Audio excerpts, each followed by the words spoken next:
This is the DRS train. In 2020, Lando Norris said that all of Lewis Hamilton's wins were effectively meaningless to him, as they came easy, as he had the fastest car. Well, now it seems the chickens are coming home to roost. I'm Peter Brook, I'm joined by Nedzo's F1 Gridbox, and you're listening to the DRS Train podcast. Nedzo, so British Grand Prix, I don't know what it is about it, but it seems that every year it always delivers. It does always deliver. It's one of those tracks where, regardless of what happens, we tend to not have a boring race. We might have an okay or a decent one, but very rarely do we actually not see any battle action for the lead or for just in general up and down the field. Yeah, it just seems to have, in the past couple of years especially, it's really picked up, because I went to the British Grand Prix in 2011 and 2012, and both of those races, if you're watching them on TV, they would have just been average. When you're there watching them, it's amazing because it just is. I mean, Silverstone especially has such a brilliant atmosphere. It's like the Glastonbury of Formula One. But the circuit's good, and it's now that we're in the position of three very good British drivers as well. It's making it really work, and it's making it a really good spectacle to enjoy. Yeah, I mean, I went to the race last year, and my dad went in 2010, I think it was. But yeah, when I went, it was great, and the atmosphere overall, like the fans in the crowd watching the red arrows and stuff like that, the atmosphere is just quite good. Mm. And obviously, a huge part of the reason that the atmosphere is so great is because of the presence of Lewis Hamilton, who, as of yesterday, now has 9 wins there. So I think with that, we'll go systematically team by team, start with Mercedes. So yeah, now it seems like Mercedes have picked themselves up quite drastically in the past few races. They have a car which is basically on par with McLaren and Red Bull. And yeah, Lewis, things fell in his favour. He's taken now his 9th win at Silverstone. His first win in, I think, over 900 days, they said, or something like that. Qatar 21 was his last win. So that's quite a drought to break, isn't it? Yeah, I mean, it was Jeddah 2021, but yeah, it is. Yeah, I mean, I'm surprised. Yeah, of course. Yeah, I'm surprised that all the races where Lewis has won, it's this one, because this is a race where someone could have easily made it. Like, people have easily made mistakes and strategy errors, and Lewis, who has been very consistent with doing those in the past couple of years, whether it be driving errors or just not performing up to the level, all of a sudden he's just done that. And whether that was a British crowd, whether he's like a Nigel Mansell kind of driver where the crowd just lifts him up to another level, like happened with Mansell in the late 80s and early 90s. Lewis has done it, and as much as I like to rib on him, he did a good job today, or yesterday. Yeah, I think this is, you can tell often just by looking at results, like which circuits are their better or worse ones. Silverstone is obviously one of his better circuits. Maybe in large part it is because of the crowds and all of that, and he's had this run of, well, since the Mercedes years, of having very good cars that has enabled him to take so many wins there. But I think also, I mean, before the race had begun, it was a front row lockout, which surprised everybody a bit, but it was George that was on pole. A lot of people, it was looking like Max was going to take it. Before Q1, you would have, not Max, sorry, Lando was going to take pole. Before Q1, you would have said Max would have, but then his damage prevented that. So then Mercedes had the front row. It was pretty there or thereabouts with him and George or in the race. I mean, George was ahead for the first half, and then Hamilton got ahead just before they were going to pit for Inters, and then George had that mechanical failure, but by that point, I think he was probably too far behind to challenge him again. But it's still, between those two, it's still quite close generally.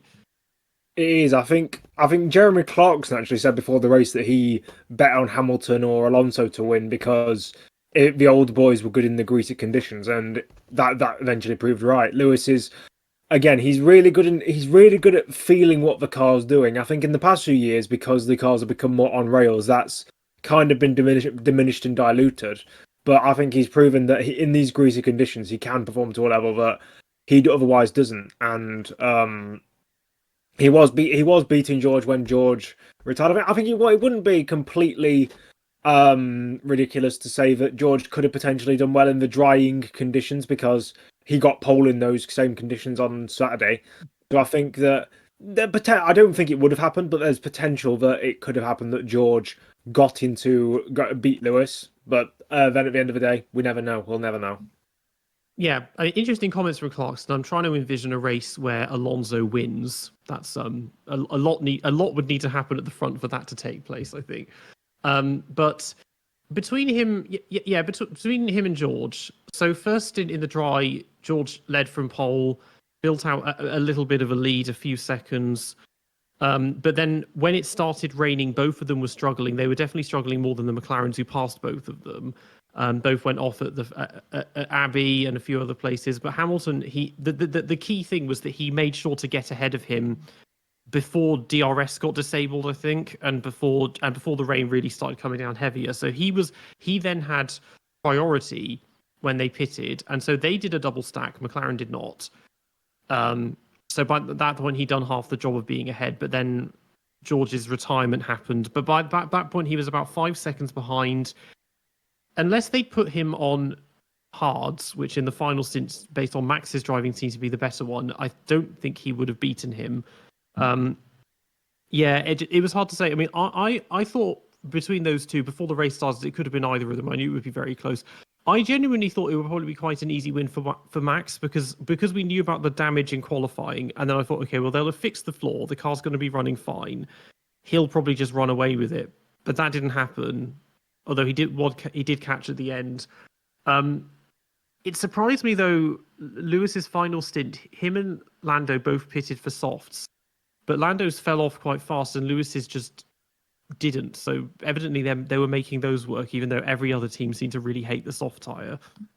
Yeah, I mean, I think Lando was going with hell for leather. I think he was trying to push for the win and didn't realise that he could just lose it all. It's very weird how, despite the fact it was, a 12, 13 lap stint to the end, it was the hards that were the best tyre. Like, if you look on pure tyre life and numbers, the softs should be the ones that do it, but because of, like, operating windows and degradation and, like, all that sort of stuff, the hards are the best tyres for a 12-lap stint, which is very weird. We've never really had this in terms of, like, the F1 era where tyre changes since the 2010 Canadian Grand Prix.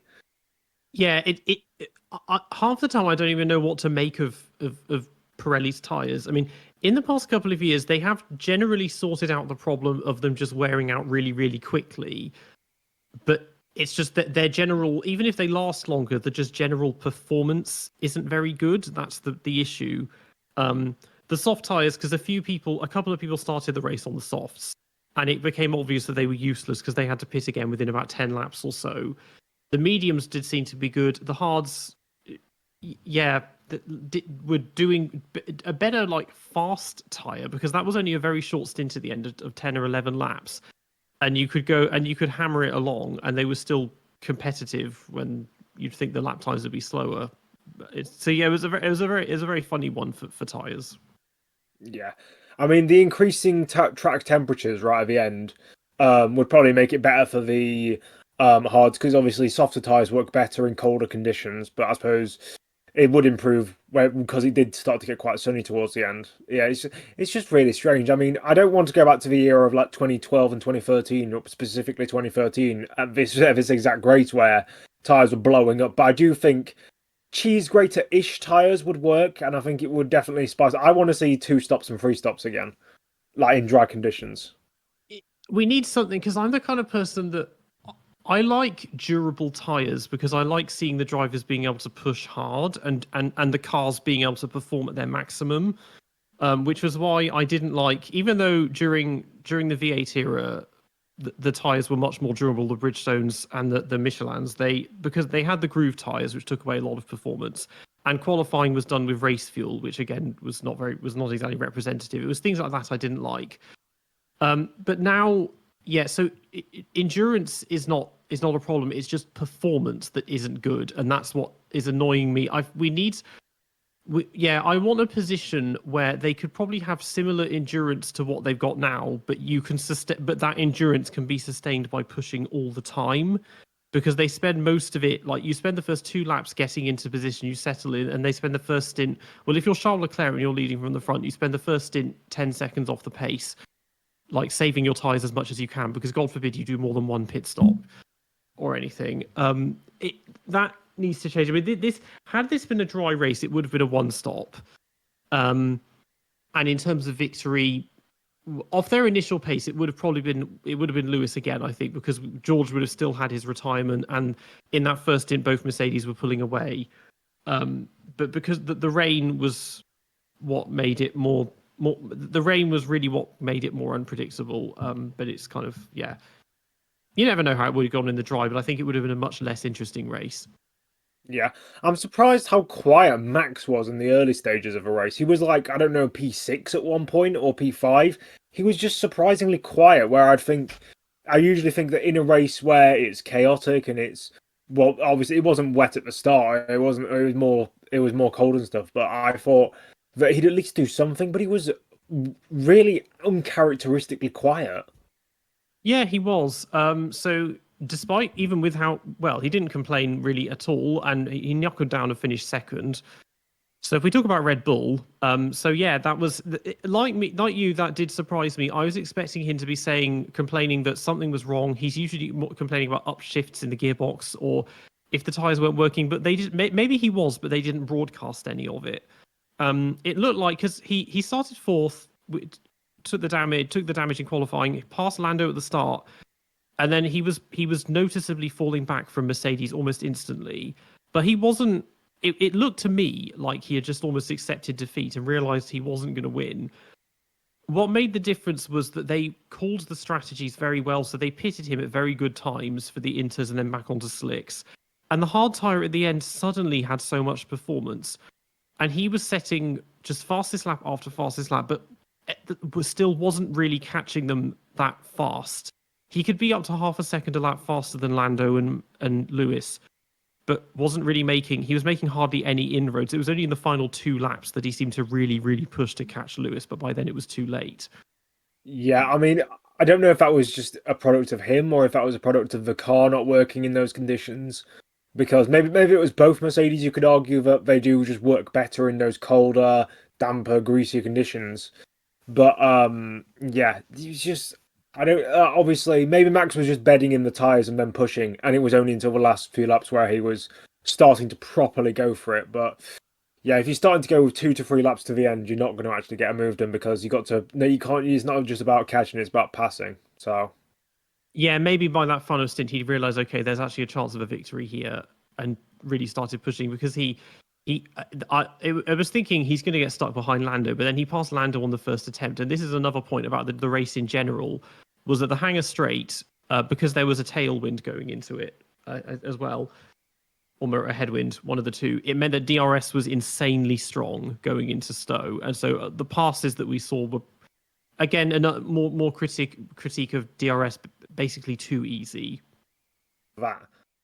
Yeah, so when it comes to that spin in qualifying, the comparison that I would make between him and Max would be Germany 2019 between Hamilton and Bottas, because they both had spins at turn 1. Hamilton saved it and kept going, but Bottas just went into the wall. And that's kind of the difference. And that's all the difference that we showed here.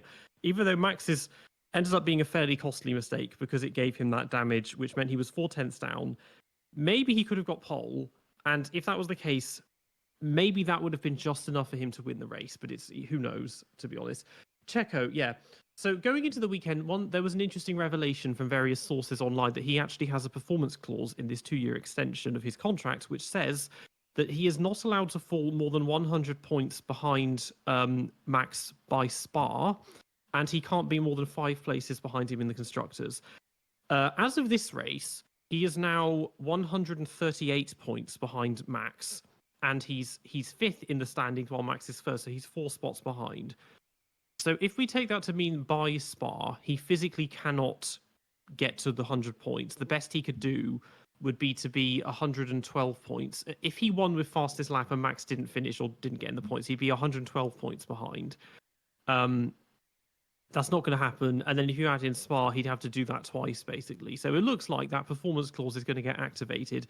And also, there is a very, very real chance of him getting passed by both Mercedes, because he is now 6th in the standings, actually. So he is he's now 5 places behind Max, and he's 7 points ahead of George and 8 points ahead of Lewis. So chances are he's going to fall back behind both of them. So with that in mind, maybe there is hope that they might just scrap this contract. I don't know if that means that he then gets dropped immediately. So by the summer break, there's a new driver at Red Bull, or if it just means you see out the year and then bye bye. I mean, yeah. I mean, we discussed last week how Perez wasn't good enough for that seat. I mean, that clause you were on about, obviously the performance clause, was that an and or was it an and or was it an or clause? Was it he's got to fit? Is it if he finishes 100 points behind and finishes sixth in the standings, or is it one of those where if he meets one of those clauses he's screwed, or if it's both?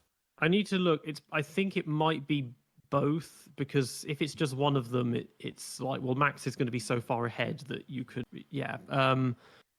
It just says the gap is that, yeah, he can't be more than 100 points. Another one is that he cannot be more than 5 places. So the wording of another one implies that it's either of them. And it looks like it's going to be both of them at this rate.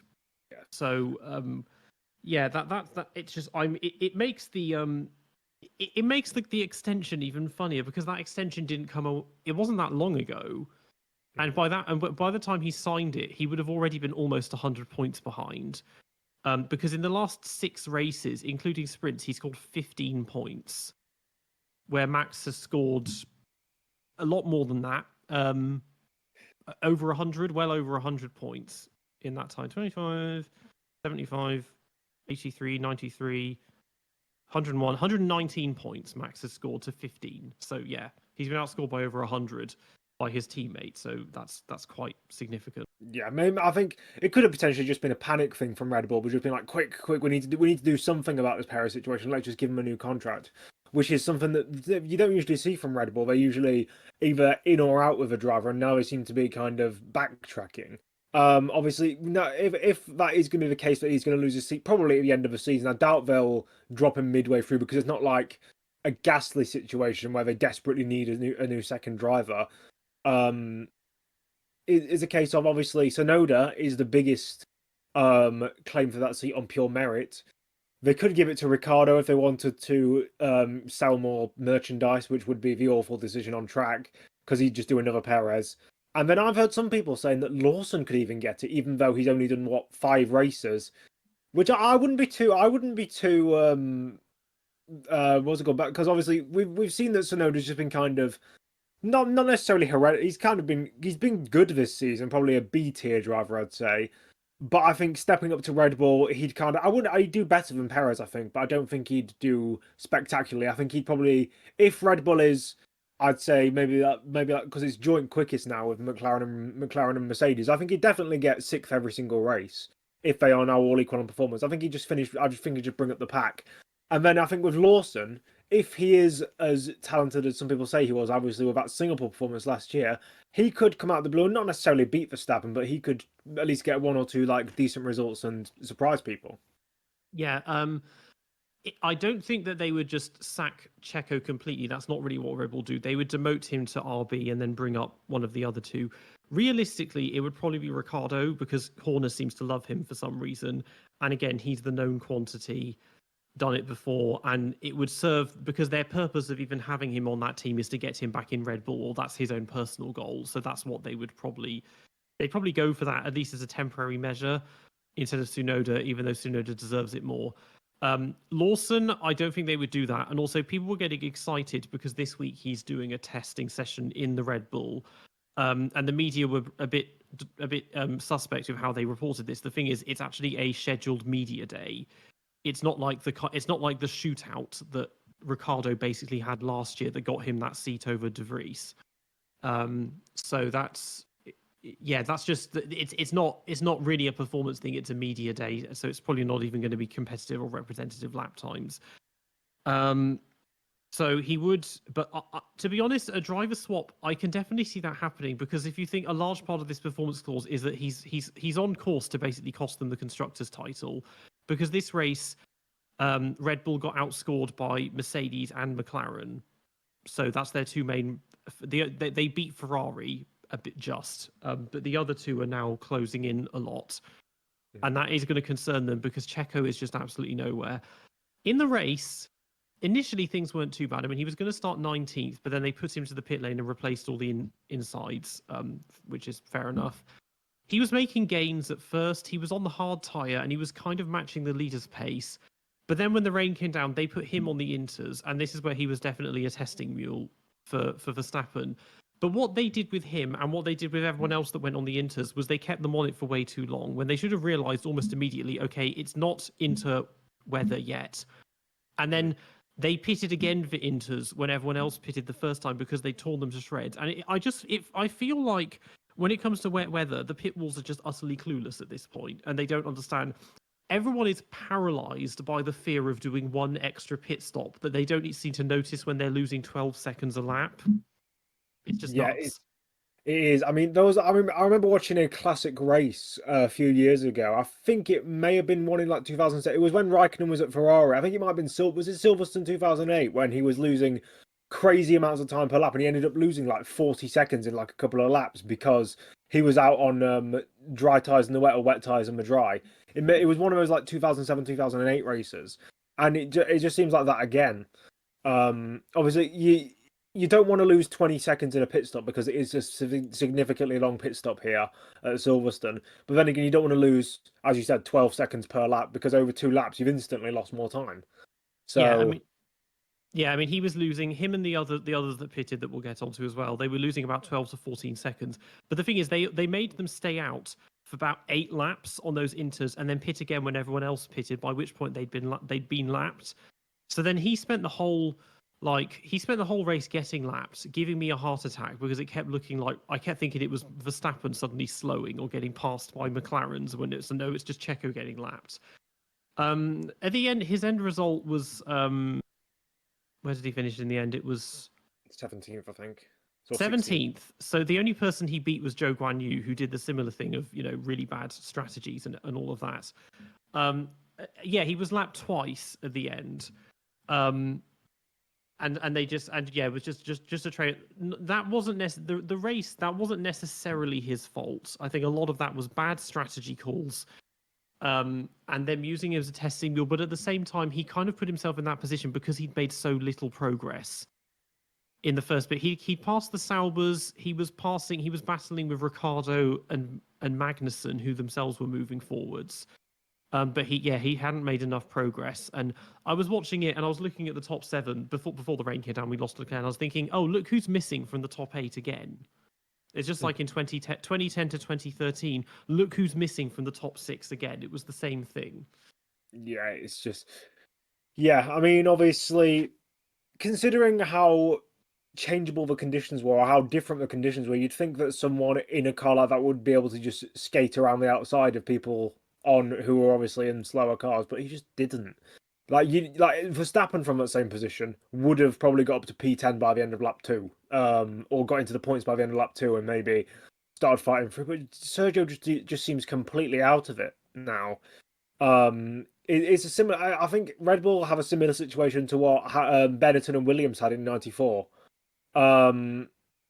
They had I think it was in '94 they had Leto and Verstappen, and then they got Herbert in to fight for constructors title, and then Williams had Mansell and Coulthard as well. Yeah, well they had. I mean, last week, I made direct comparisons between Lando and Max to 1995. But yeah, the 1994 situation, it is. There are comparisons again because the Benetton was not the best car. It was actually quite difficult to drive. It was just that Michael was able to ring it and make it work. His 3 teammates combined, I think they scored something like 10 points, and he scored almost 100. So they cost him, and he lost the title by 1 point, or he won it by 1 point. Won it by 1 point. So they cost them what would have been an easy constructors title with that, and it's happening again. Like I'm looking, Checo. I don't remember him being a particularly good wet weather driver. There's not many races, I suppose. Malaysia 2012, a lot of that was wet. Well, Spa 21, Monaco 16. Oh yeah, he was on the podium there. Spa 21, he crashed on the way to the grid. Not that the race happened, but he'd already crashed before the race had even started. Yeah, well, it's hard to say because he spent 90% of his career in the midfield, so it's hard to say. But he doesn't necessarily. I think Turkey 2020, that was a good one, wasn't it? He finished second in that one, so that was quite good. But yeah, so that it's McLaren at the last corners. yes, yeah. So he had a good that works for him. But yeah, so maybe he's not necessarily. It's just we've lost that spark that was there in 21 because in 21. Okay, there were a lot of races where he would qualify badly or he'd have a really crap start and then not make the positions up. But the thing is, he could still be a very good. We saw this in Abu Dhabi. He could be a very good second driver. He still knew how to manage the tires and make them work. And he could be the wingman. Now he can't do that because he's just never there. And Max is compensating for that because Max can win from basically anywhere without his help. And he seems to always be on the back foot now because he's against three teams who have both drivers in the game and they can work with each other. And because of Checo, that's just not an option. And I don't see how there's no possible way this is going to get better because his performances have got even worse since the contract extension was announced, which is very suspect. Yeah, I mean, I initially was thinking while you were talking that it could have been ground effect cars because obviously you could make the direct comparison. But 2021 was decent, and then 2022 and 2023 and 2024 awful. But then he has won races in the ground effect era. It might just be that as he's progressed throughout his Red Bull career, they've just tuned the car more and more towards Verstappen. He's kept doing more and more badly, and it's just a vicious circle where they tune it more to Verstappen, and he keeps on getting worse and worse. It's like.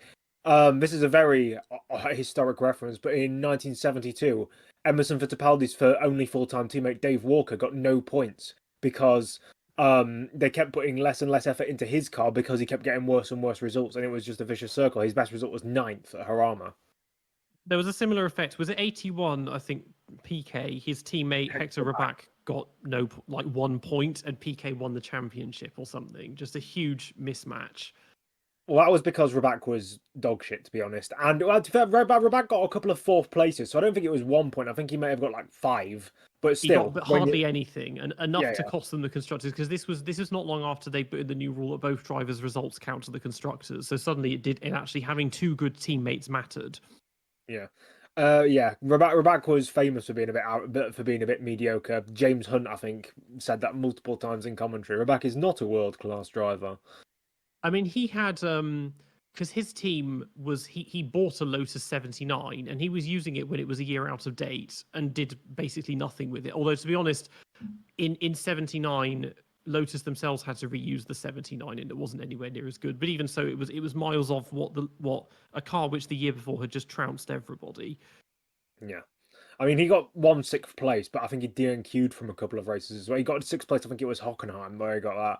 But yeah, Rabac was just, as James Hunt said, not a world-class driver. He was mediocre at best. Well, that was a nice transition from one mid-Mexican driver to another mid-Mexican driver. Get Gutierrez in here. Yes, yeah. Oh yeah, the famous no points with Haas in 2016. But yeah, so if they get rid of him, I guess Red Bull will have to say goodbye to all of those Mexican caps and T-shirts.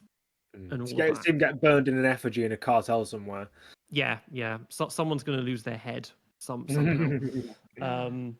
Not to disparage our Mexican audience. Okay.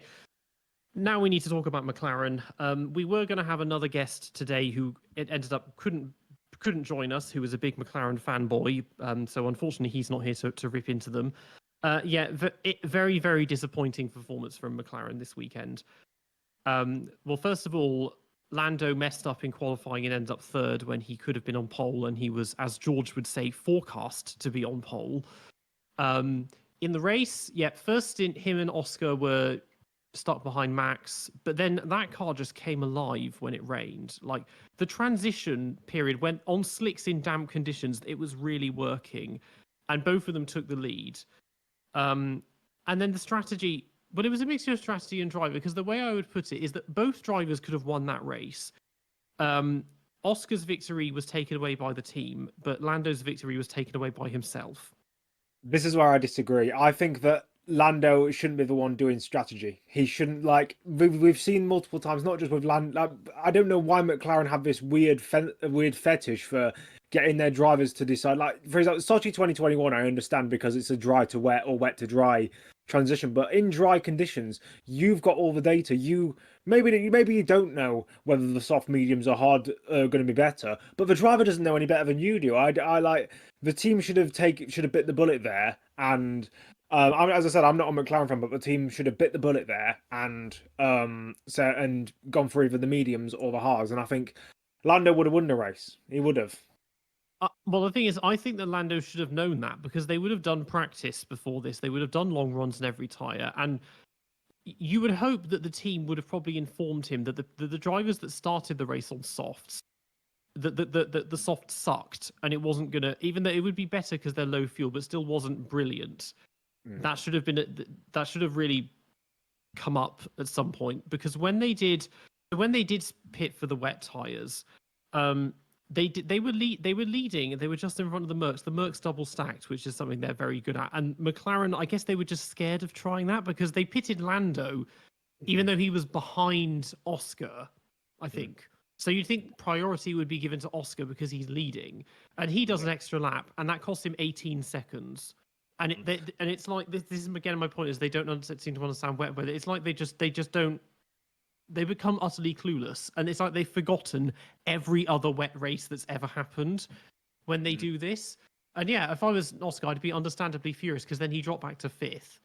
But then when they pitted back for slicks, he put his foot down. He's like, no, I want medium. The medium is the best. And he was on fire in that final stint and finished only about 5 or 6 seconds behind Lando in the end. Yeah, it was 5 seconds. I did it for my report on the race. Yeah, but yeah, for Lando, the decision was softs. And I was thinking, okay, Hamilton's on softs as well, so you're at least on equal footing. But then his fell away really fast. Like, Hamilton pitted a lap before him, which was out and undercut him, and that got him the lead. Again, that was another screw up. They pitted too late. But then even though Lando had newer softs, they fell away so much faster.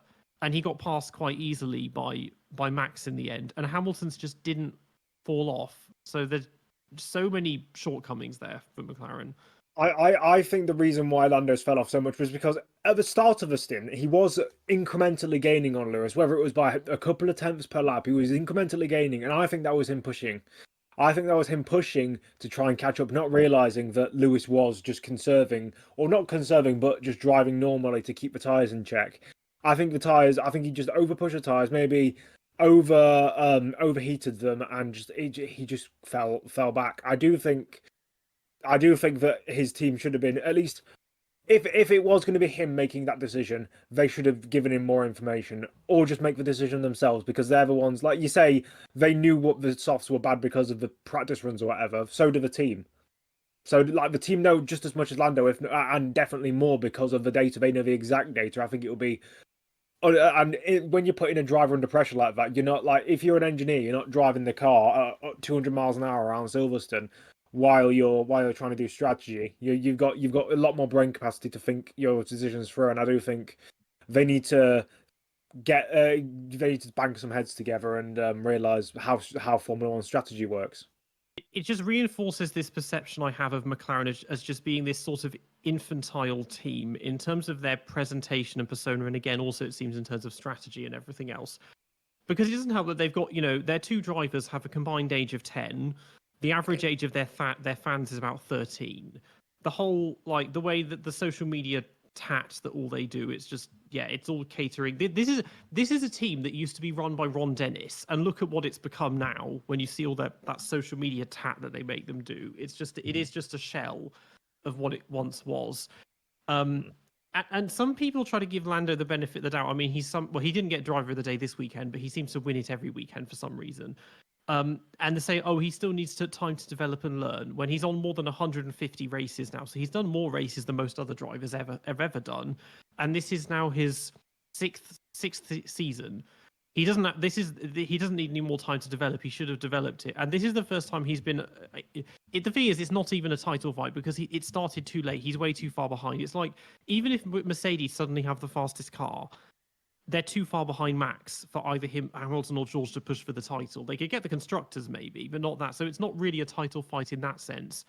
But since Miami, which was 7 races ago, McLaren have basically had the fastest car, and of those 7 races, they've won 1 of them, and that win had to basically be force-fed to Lando, and everything had to fall in place perfectly to make it happen.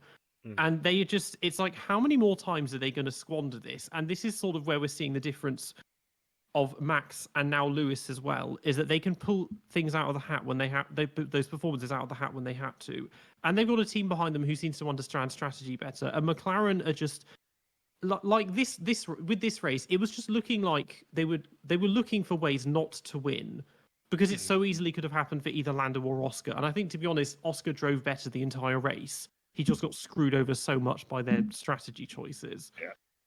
The way I define McLaren is rough around the edges, because in the strategy department they are just like, don't get like, the normal race strategies are mostly okay. It's just that they haven't had that final 10%. They've got the 90% of the way there, and they've just not got the final 10%. I think Oscar definitely was screwed because, yeah, as you said, he lost, what was it, 18, 20 seconds by staying out that extra lap, and then still recovered to be 12 seconds off. He was only 12 seconds off the win in the end. So by pure maths, it's 6 seconds ahead. I know, obviously, he'd have to overtake, and he'd probably get caught in the DR. The people would probably get caught in DRS, so he probably wouldn't have ever pulled out of DRS, or he might have done. But yeah, I think it's just a case of, it's another lost win. It's another race like Austria where they could have won, and they just haven't. And I mean, yeah, I think by now the championship is probably dead for Lando, because he's I think it's 84 points now, and we're just getting further and further into the season. It's now 12 races, so what? He has to gain literally 7 points on Max every single race. So if he finishes first, I know we've got sprints and stuff, but if he finishes first and Max finishes second, they're going to finish on equal points. Yeah, and we're actually at the halfway point of the season now, because there's 12 more to go and 12 done. But 80 points from that perspective, it doesn't sound so big when you think there's still 12 races remaining. There's a lot of time to catch that up, but it's not going to get caught up in time, because this is Max. I mean, this now actually marks the first time he's gone 2 races without a win in 3 years, I think. Wow, in quite a long time. That's how consistent he's been. And the only solace for McLaren is that they have been consistently outscoring Red Bull in the constructors at every race, thanks to Sergio.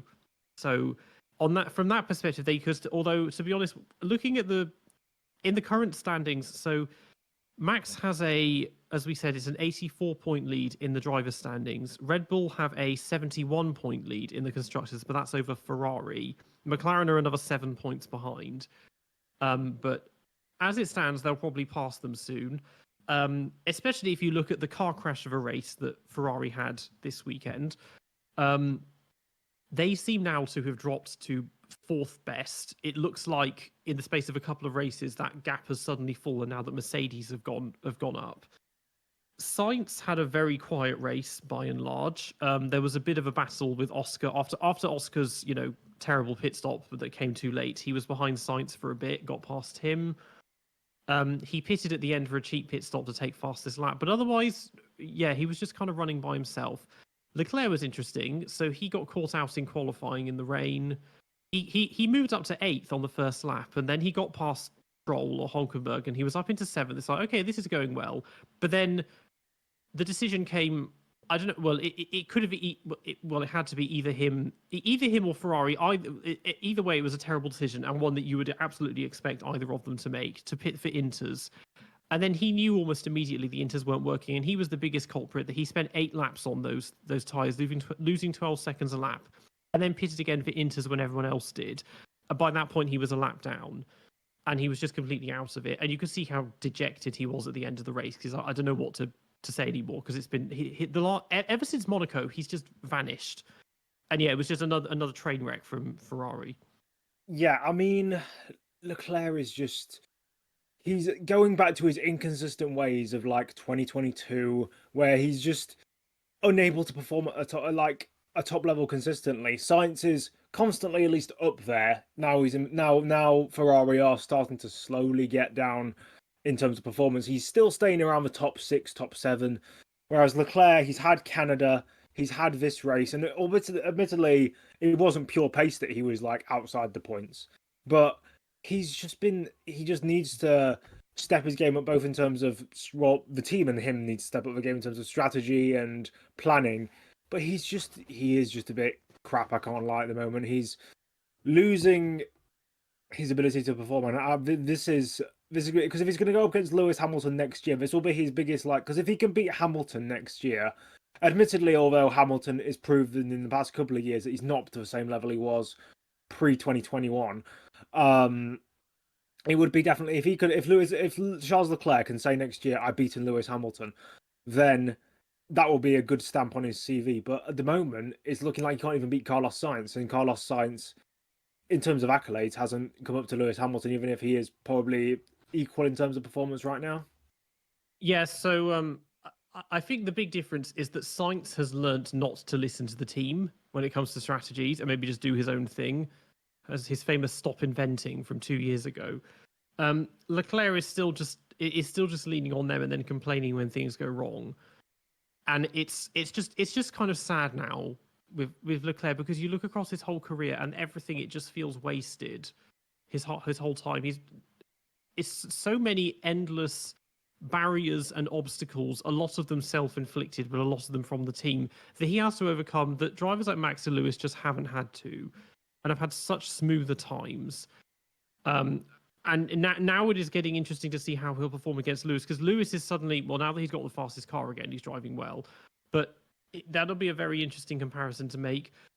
Sainz, now the latest things are that he's looking at Mercedes, and it's like, okay, why not, to be fair, do a driver swap, because maybe it was clever of him to still play the waiting game, even though the number of seats he can get is starting to run out. And yeah, Mercedes are looking good again.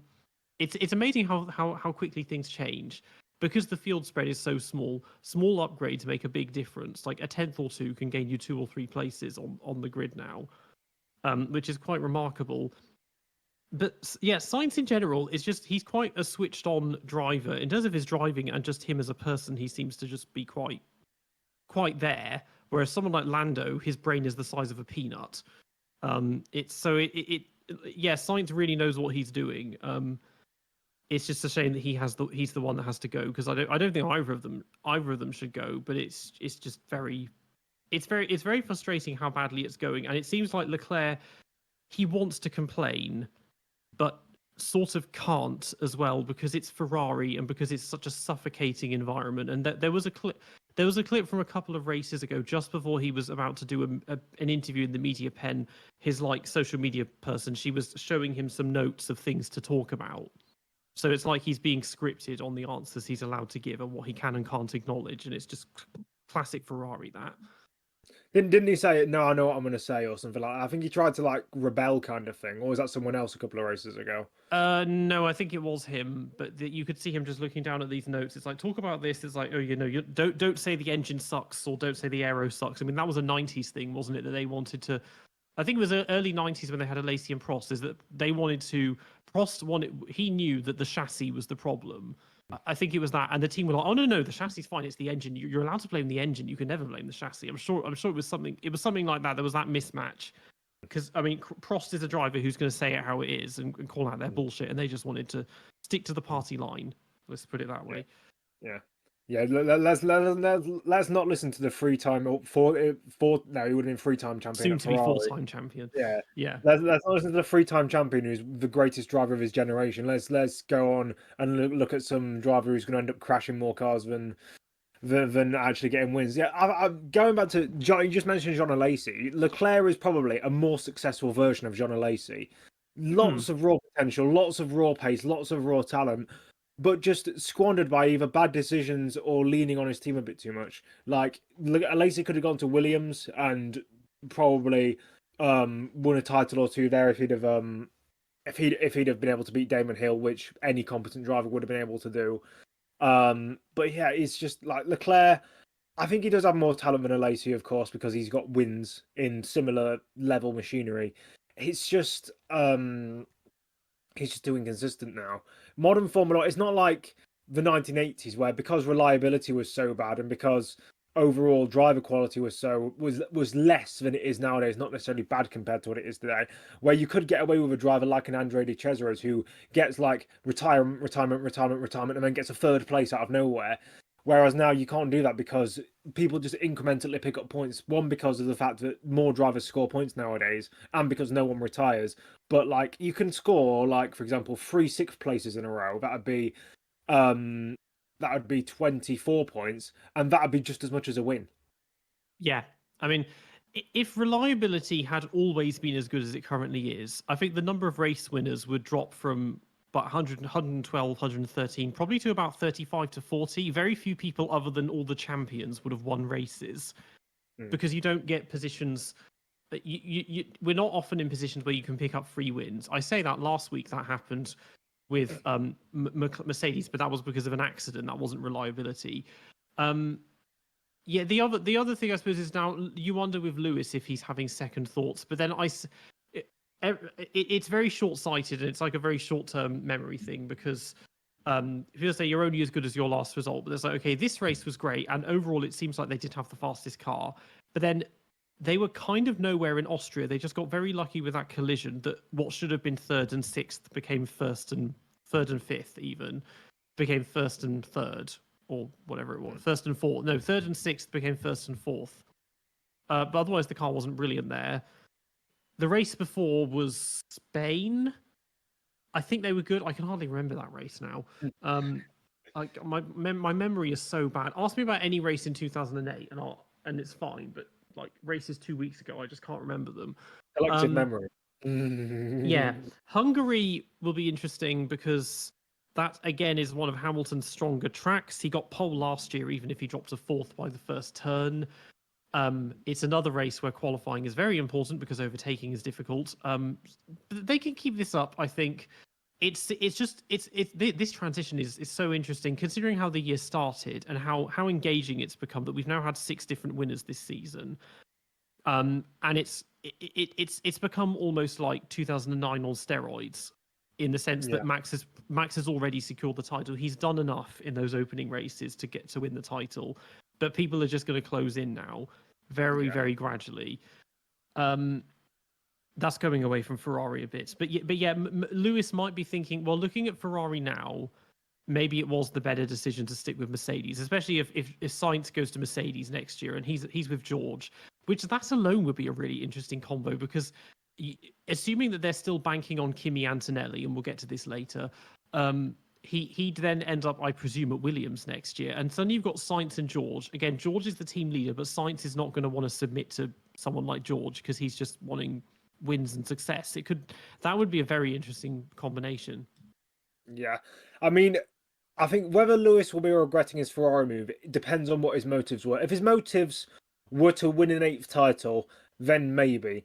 But if his motives were to go to Ferrari and say, I've driven for Ferrari, and say, I've driven for the best and biggest team in F1, then obviously I don't think he'll really care. But obviously, I do think that at the moment, Mercedes are looking like the better option. But then again, considering how this season has gone with car performance fluctuating, in a few races' time, we might be saying, well, it's obviously the best decision that he's gone to Ferrari because maybe Ferrari will just get competitive and have 4 cars fighting for wins. Because 3 races ago, if you'd have said Mercedes would get a 1-2 in qualifying and win the race in Britain in Silverstone, you'd go no chance. But now, because of how the team and the cars are going, it's just a bit mental. And to your point on George and Carlos, that will be interesting as well because I think it'll be similar to like having Lando and Oscar because you don't have any outstanding like raw talent. You have 2 consistent drivers, actually maybe not Lando, who will consistently perform at a good level and won't really they won't be able to drag an amazing performance out of a 2nd or 3rd quickest car, but at the top of the standings, if they were to have the fastest car, I think it would be an interesting title battle.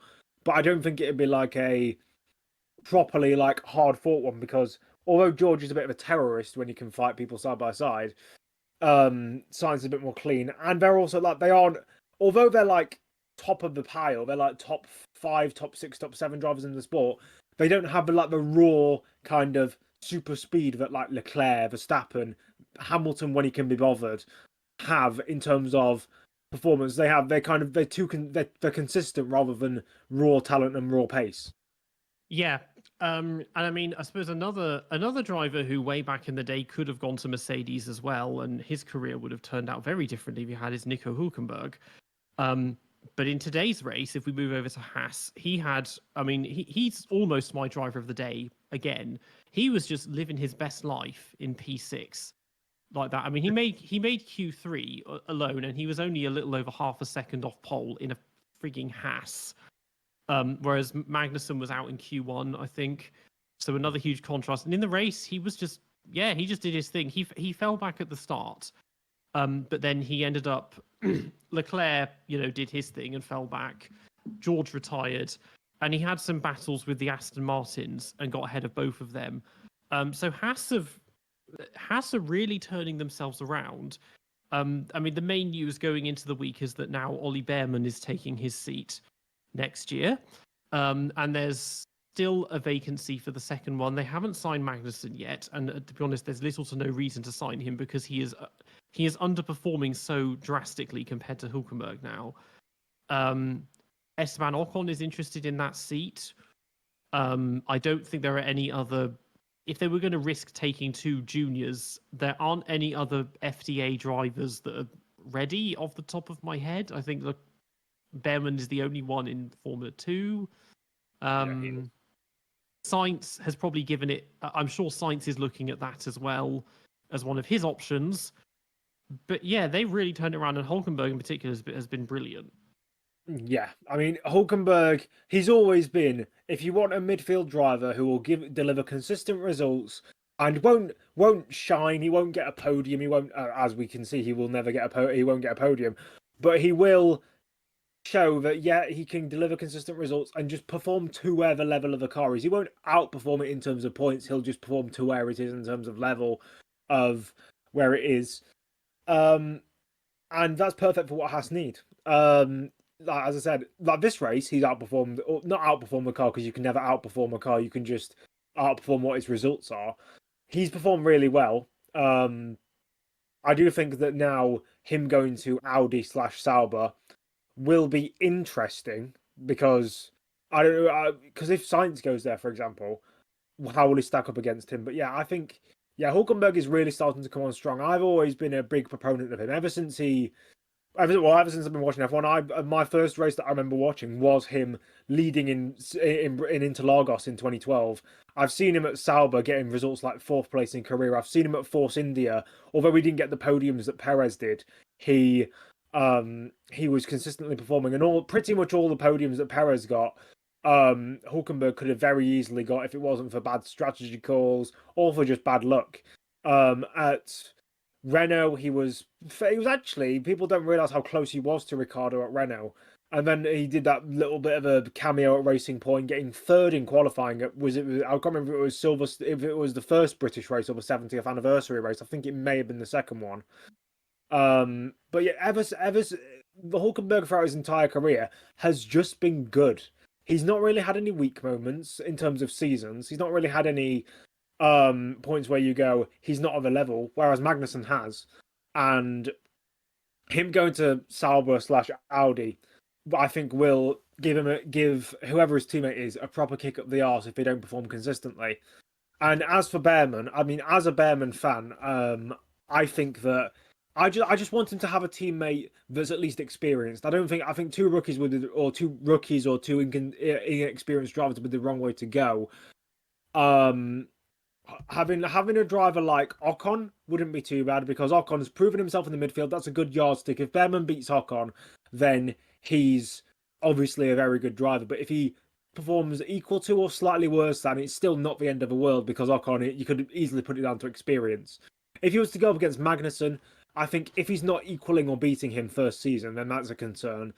But yeah, whatever teammate Behrman goes up against, I think he'll perform because I've seen a lot of people bashing Behrman for the fact that he only finished 7th in the second fastest car because the Ferrari was the second fastest car in Jeddah.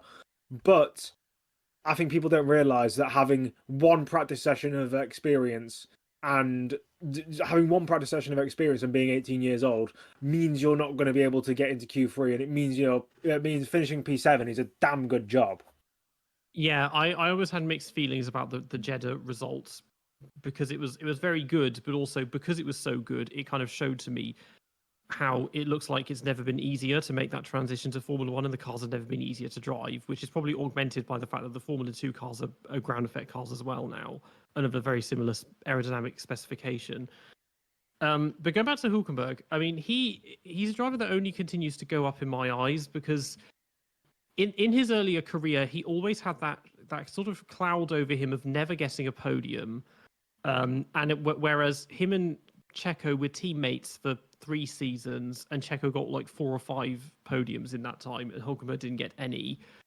Famously, of course, he took that pole position in his rookie year, which was a bit of a fluke. But his results, aside from the lack of podiums, his results in general are very good, and his performances when he was subbing in 21 were outstanding. In the 2020 even were outstanding. Now he's scored more than double the points he scored last year when they only scored in Australia with that crazy ending, Haas. So I'm convinced he probably is starting to regret going back to Audi, unless he knows that they've got something really special planned, because Sauber are just nothing right now, and Haas. And I part of me kind of knew this would happen. They've become good now that they've got rid of Gunter. Suddenly their fortunes have changed. And a lot of the drama and a lot of the baggage seems to have disappeared.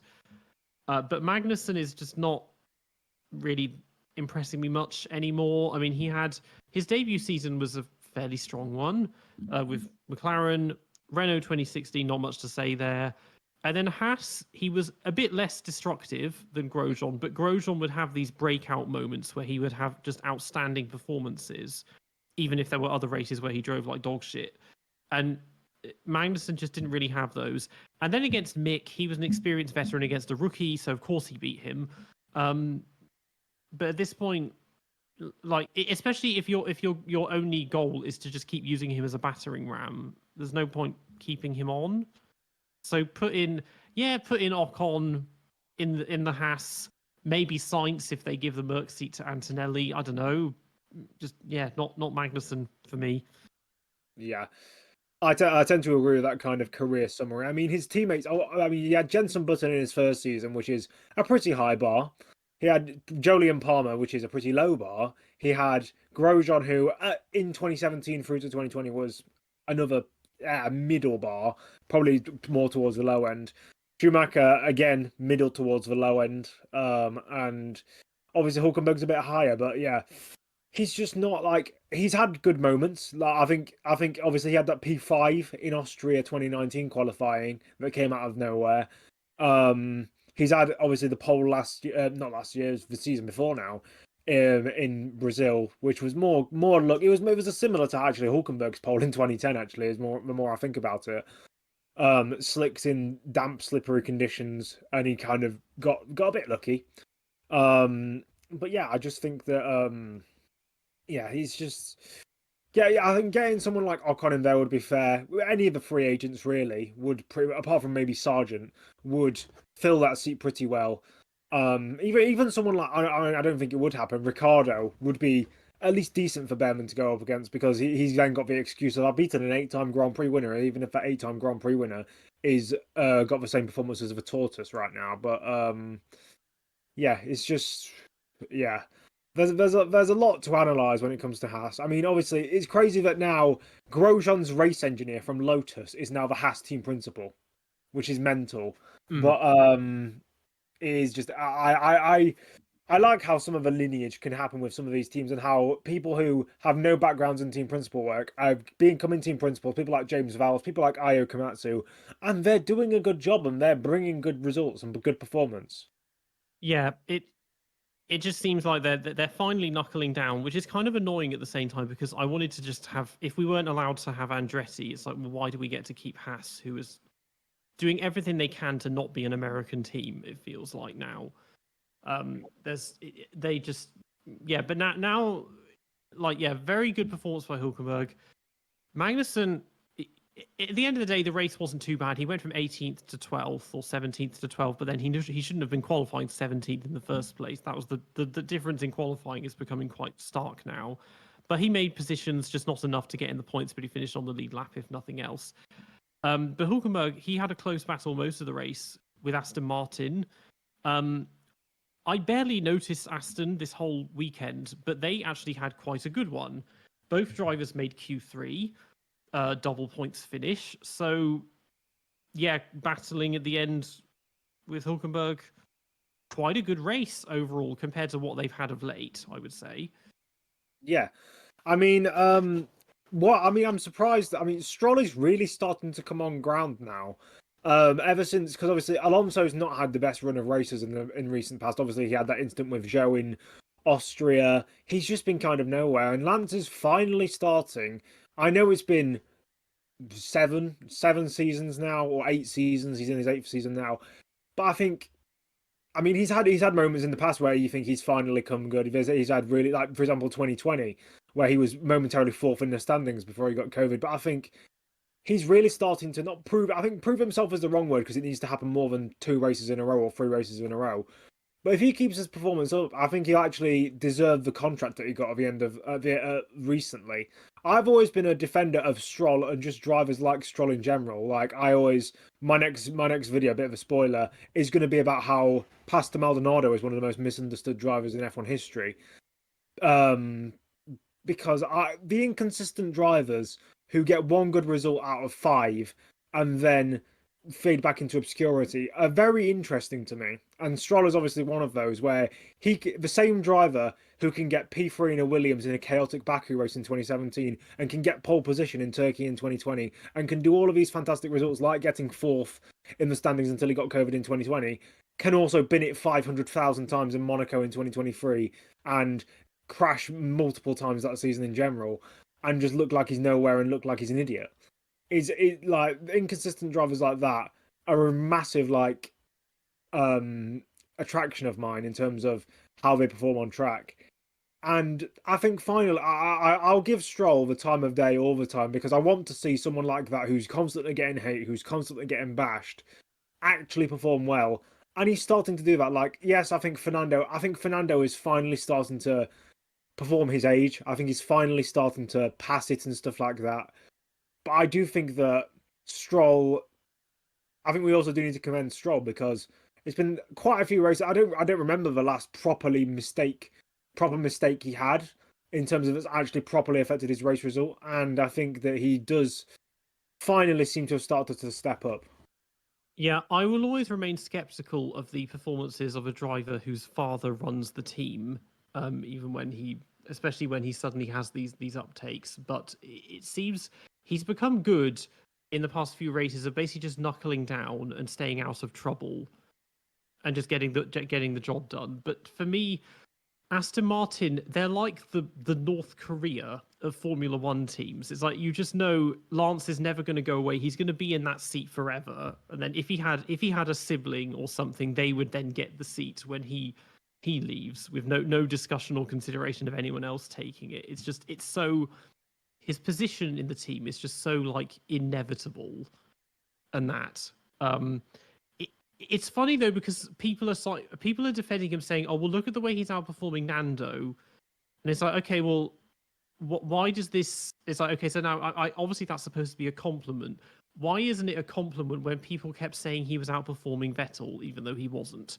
That's what I want to know, because Vettel did beat him both years, maybe not as convincingly as he could have, but he still beat him. And now Stroll is starting to beat Nando. I mean, Nando's had a couple of very lousy races. I mean, last week he just crashed into Joe for no reason.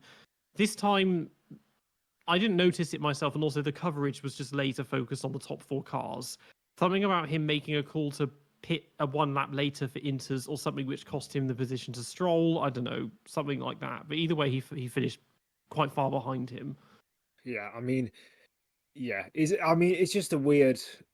As you said, Aston Martin is just like a weird team, because we never. Like, I think now, especially now, Fernando is properly starting to fall off. I don't think we know where the team fully is in terms of performance. Like, they could probably have the 4th quickest car on the grid right now, even ahead of Ferrari. We probably wouldn't know, because Lance is an anomaly and Fernando is an anomaly too now at the moment. Yeah, I mean, obviously, I know you're a kind of Vettel kind of supporter. I do think Lance was. I think equal is maybe a bit of a stretch, but he was close to Seb in terms of performances. in terms of overall kind of as a whole. But then again, as well as Stroll being quite inconsistent in his latter career, Vettel was inconsistent, even though maybe not so much as Aston Martin as he was, for example, in his last year at Ferrari. He definitely stepped up his game in terms of consistency in 2021 and 22. But yeah, I think Stroll just needs to perform consistently. I know we've said that for the last 7 seasons, but if he can finally put himself up to the task, I think he will finally deserve this drive. And if Fernando keeps underperforming, it'll just look even better for Stroll, even if Fernando is past it. Yeah. Okay. So quickly, 2021, Vettel and Stroll, Vettel outscored him by 9 points, which it would have been 27 were it not for his disqualification in Hungary. So that's in which case he would have scored nearly twice as many points as him. But their gaps to everyone else were quite large. So they were sort of doing their own. There weren't many other teams they could really compete against, because the next after Vettel 43, Ocon was on 74 as the next person in the standings. So for me, 2021 was a good year for Seb. 22 was basically a throwaway year, because you could tell by the halfway season, even before he announced his retirement, he'd effectively given up. And he missed the first 2 races as well, although Lance didn't score on either of those. But even so, in 22, Lance got 18 points and Vettel got 37. So even when he was clearly past his best and was on his way out, he still outscored him with more than twice as many points. And it's it's a fairly convincing defeat of him in both years for me. I mean, just anecdotally, because I like, obviously it's all about context as well. I don't know how many retirements each of them had, and I don't know, because usually when I bring up arguments like these, I do all the statistical analysis and then I present that, but I don't have that right now.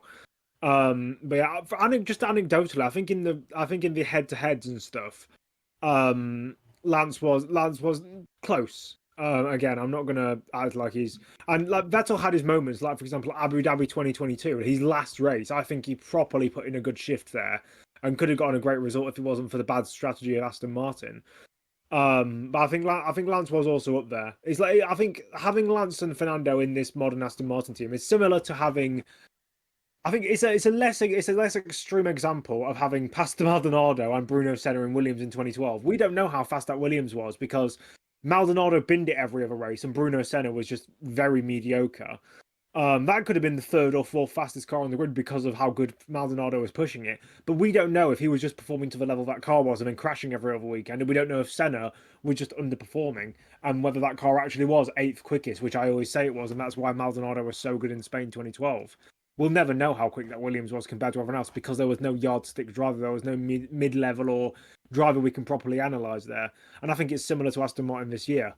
But yeah, it's just a really interesting case, Aston Martin, over the past few years with Stroll, Vettel, Alonso, all of those kind of guys. Even Hülkenberg, when he came in for his 2 substitute appearances in terms of 2020 and 2022. Yeah, I mean, things are bad now, and part of me wonders because Stroll's going to stay forever, but Alonso, he has that indeterminate contract extension. Whether he might just scrap that because at his age and the car's not working, and it looks like he's putting even less effort in than normal. He's been very much kind of by the sidelines recently. We're not hearing so much about him. But that being said, because there is still this situation with Adrian Newey, because a lot of people are convincing themselves he's moving to Ferrari, and I think they're trying to will it into existence because Hamilton is going there. Even if that happens, because of gardening leave and because the contract's being sorted, he won't be able to do anything with next year's car. It would be from the 26 onwards that he's actually involved. He has apparently been seen visiting Aston Martin, and with Lawrence Stroll's infinite funds, he probably has offered him a very generous salary. In that case, maybe that would turn things around. But then, to be honest, the thought of Lance Stroll being allowed access to an Adrian Newey car does kind of make me retch. But I can see how Alonso would definitely think, oh, maybe at long last, after 24 years, I finally get a dominant car that's actually the fastest car for once. Yeah. Yeah, I mean, Alonso has had the fastest car in some seasons. Obviously, I wasn't really watching in 2006. I don't think you were either, but 2006 looked at least like the joint quickest car with Ferrari. 2007, he was definitely in at least the joint quickest car. 2010, probably the joint quickest car as well. 2012 was a good season because he was like that. Ferrari went from fourth quickest in the start of the season to maybe probably second quickest at the end, but he was just out driving it. He was top in the championship in the fourth quickest car in the first half of the season. Fernando has had the fastest car at points. He's just either A, squandered it by being himself, or B, squandered it by being unlucky. And yeah, I mean, I think his performances would take an up. I think he would be like a Lewis Hamilton, where as soon as he realizes he's in the World Championship potential car, he'll just go, "Oh, I finally know how to drive now." But whether that would be 2/10 or a second in terms of performance, and whether it's just start cakewalking Stroll is another matter.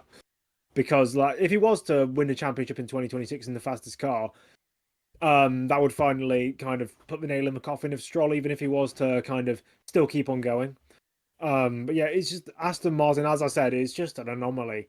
It is a very weird, out there team that's not really, that you can't really grade in terms of, you can't, because there's no yardsticks to go with. Like Alonso, as I said, has caveats to him, and so does Stroll.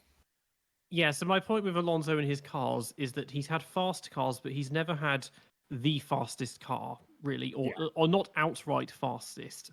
So 2005, that was not the fastest car. McLaren had the fastest car. It's just that their engine kept going nuclear every other race. 2006, it kind of came and went. First half of the season, it was the fastest car, just about, and then they had the tuned mass damper band, and then Ferrari had the fastest car. 2007, again, it was the fastest car, but only marginally, and they took points off each other, which allowed Ferrari to come through. And again, 2010 to 2012, it was never the fastest car. It was always either second to fourth fastest. It doesn't, but that doesn't mean obviously they were capable of winning races, because back then, this is before you just had to drive and not have the car blow up, and you could win a race if you're in the fastest car. But he's never had the experience that Schumacher, Vettel, Hamilton, and Verstappen have had, where they have a car which is obviously faster than everybody else, and that's something quite unique to him compared to a lot of other champions. And it's a lot of the reason he only has 2 titles when he could so easily have like 6 in a different universe. Yeah, I mean the only caveat to that is a lot of his lack of championship potential cars is self-inflicted. He moved to, I'm trying to think. So he had Renault, which was basically the most successful part of his career. Had Flav as both his manager and his team boss, and he was doing well.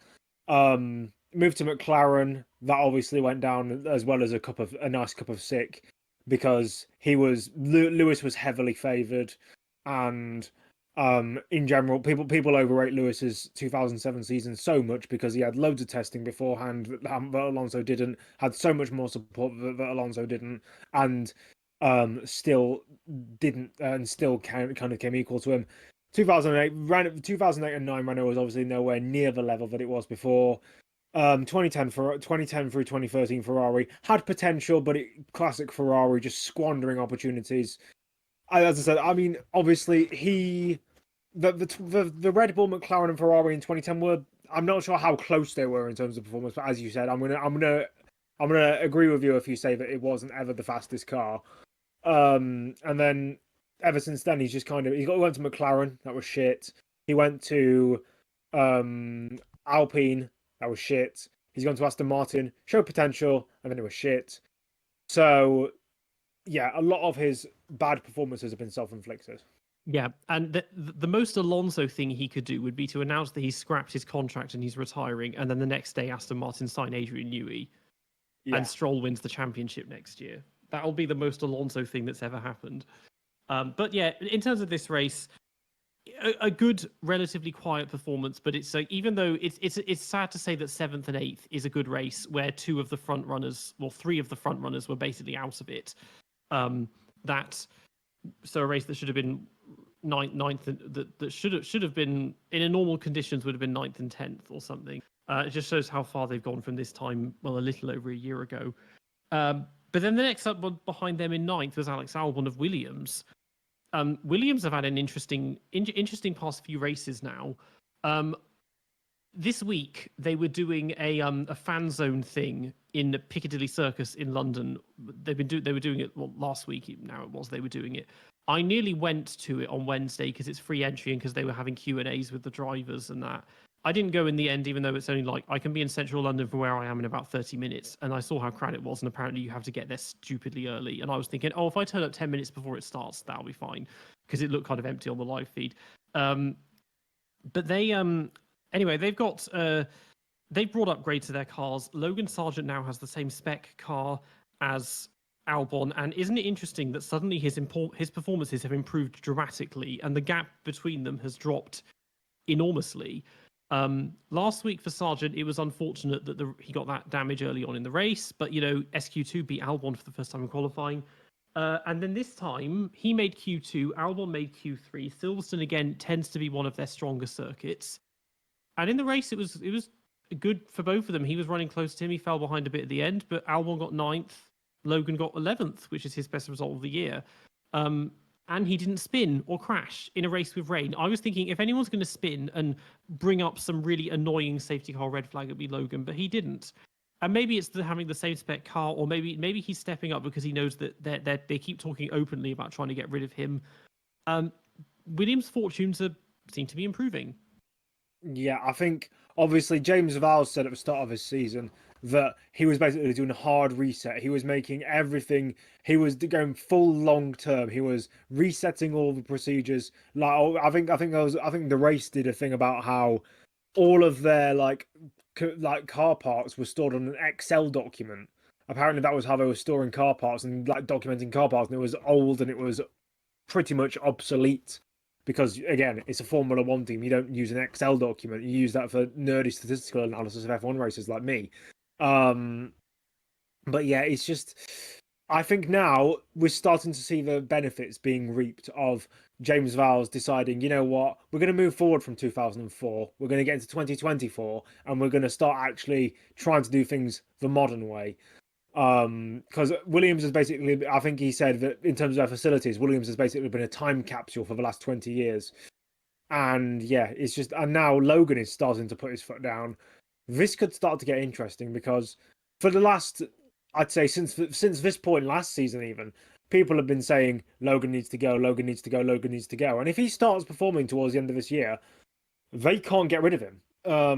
Unless they get an offer from like Mercedes where they'll give you free engines if you're going to put Antonelli in the car, or like some sort of prize bonus or whatever, then it might be different. But I think Logan, if he can continue just continually incrementally improving his performances in the coming races, I know he's got some tracks that he'll have a lot of knowledge with like Spa, Monza, typical bread and butter feeder series circuits. If he can continue, just keep going, then I think he can do well. I think that he can finally come good on his lack of promise, and finally prove to people that when he has the same car as Albon, he might take a bit more time to get going, but he can perform at that top level once he's got going. I feel like his fate is very dependent on how the Formula 2 drivers perform, mostly Kimi Antonelli. But any other possible stragglers like Paul Aaron, for example, Franco Colapinto's improving as well, and he's a Williams junior. I would like to hope that the only reason his performances have improved is not just because he's feeling the pressure, because he's been feeling the pressure the entire season, to be honest, in terms of knowing that he's living on borrowed time. I would like to think that now that they've given an equal, well, as Nico Rosberg would say, equal machinery with Albon, that's making the difference. Yes, he's still behind him, but the gap is not nearly as strong. I mean, in most other, normally in a race with him, he'd finish like 30 or 40 seconds behind without spinning.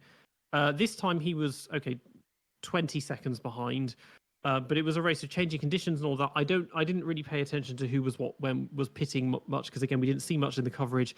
All I really saw was that Albon had a poor start, fell backwards, fell behind Logan, passed him quickly, and then for the first stint they were running in formation, and there was that point where Logan said, "Oh, some bodywork's come off Albon's car."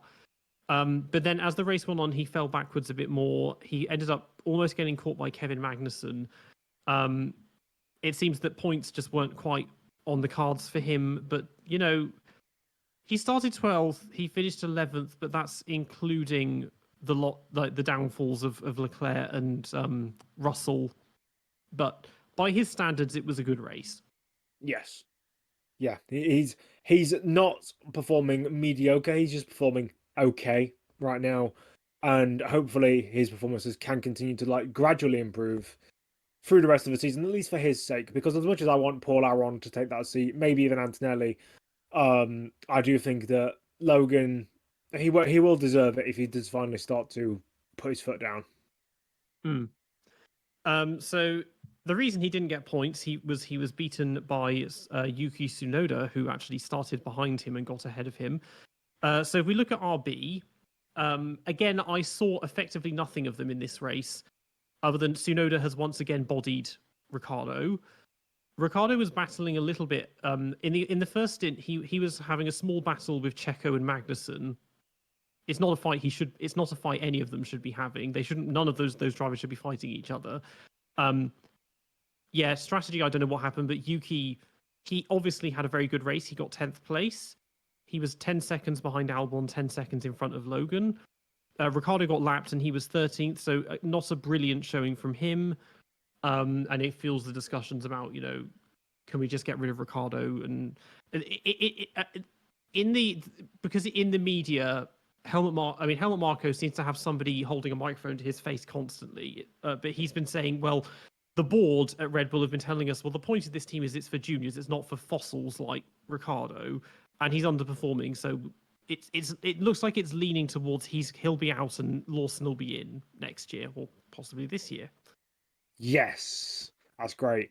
Yeah, I think it was last week I said if Ricciardo keeps outperforming Tsunoda and keeps performing well, then he might finally deserve his seat. But then I said that is with a caveat that every single time he performs good for a couple of races, he then performs bad for the next couple of races. And I think we're now going from the good trend to the bad trend. We're now going from that. We now go on that downward slope that he keeps having, in terms of improving his performances. And he's just not performing. It's another race where he's underperformed. It's like, again, Yuki Tsunoda is a decent driver. He's performing better than he has the last 3 years, and he's starting to come good on his promise. Maybe he doesn't deserve a Red Bull seat on pure merit in terms of he's not a typical, like, oh my god, he's done amazing at Toro Rosso / AlphaTauri / VCarb, get him in the seat. It's just the guy in the second seat of Red Bull is doing so poorly, like a Gasly or an Albon.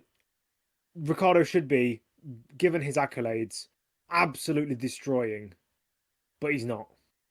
Yeah, it surprises me how strongly some people feel about not having Tsunoda in the Red Bull.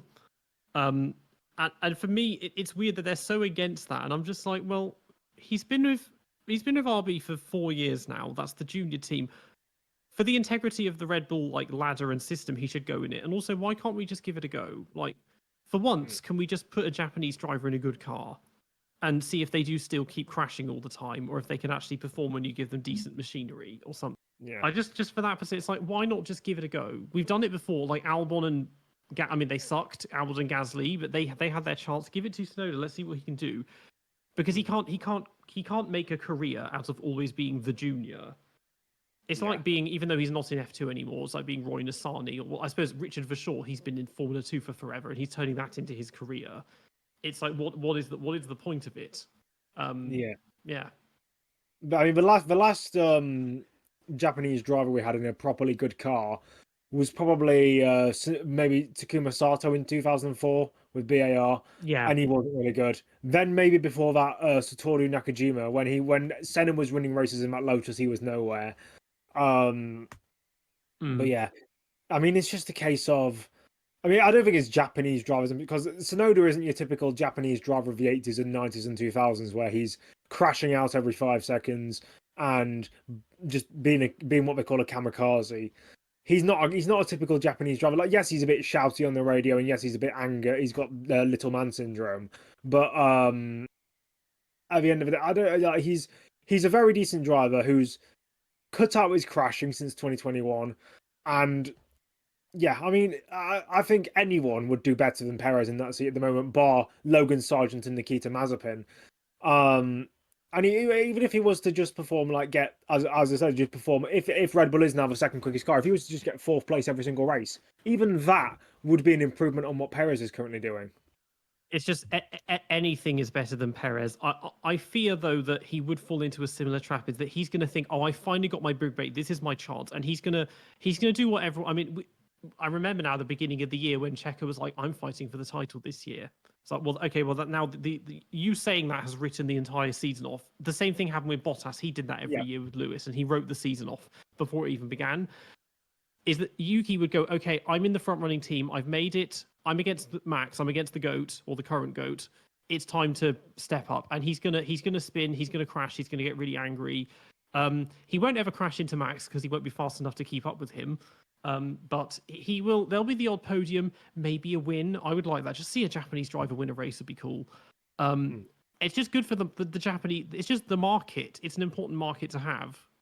It's one of the major kind of non-European countries that is heavily industrialized and with a large motorsport and automotive industry, and so it's a market that is very important from that perspective.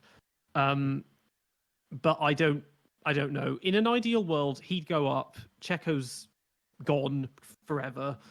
Ricardo's gone forever, and then it's Lawson and I guess Isaac Hadjar, since he's now pulling ahead in Formula 2. He's doing a hell of a lot better than Pepe Marti, that's for sure. Something like that with Lawson at RB. Yeah. Not many teams left now. I suppose next up is Sauber. This will take again about 2 minutes. They qualified okay. Okay, Joe made Q2, so he didn't do badly. Bottas was out in Q1.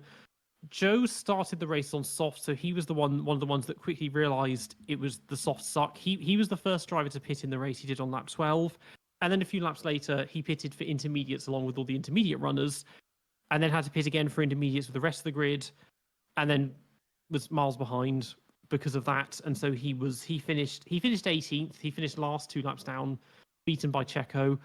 Bottas did his usual thing of doing absolutely nothing and finished 15th and somehow got beaten by Leclerc, even though they had pit stops under 2 minutes in length this time. There's basically nothing else to say. Just slightly better qualifying performance than normal, but squandered in the race. Yeah, it's just they're going back to their kind of 2014 was a particularly bad season. 2016 and 17 were pretty awful.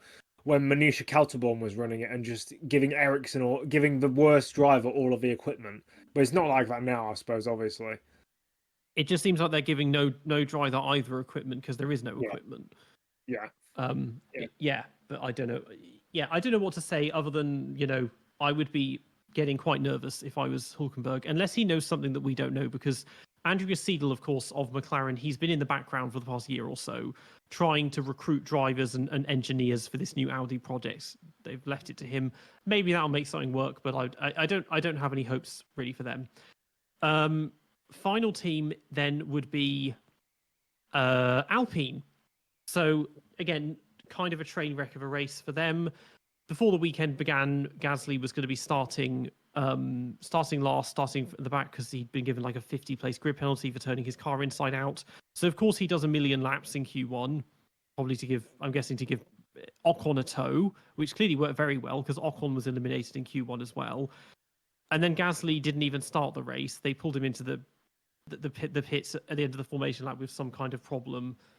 And Ocon, I think he was another early interpitter, and so that just sealed his fate, and he just did nothing. Yeah. It's just another bad weekend for Alpine. They've had a couple of good weekends in the past couple of races where you think, actually, you know what? They were last at the start of the season, but they put their foot down. They've improved. They've finally been a bit less mediocre, and now they're just back to that cycle again. It's a bit weird. It's just weird, really. I mean, obviously, you can call this an anomaly weekend because of the rain and because of everything that's gone on, really, the weird conditions, cold conditions. But yeah, you just want to see a team like that do better. It's just really bad. The fact that Gasly, I think Gasly had quite a few. Like, obviously, he turned his car inside out. People I saw on Instagram and stuff and social media were shocked. They're like, "Oh my god, 50-place grid penalty!" Really, not realizing that we lived through the era of Jenson Button and Fernando Alonso getting 70 and 65-place penalties in like Mexico 2015.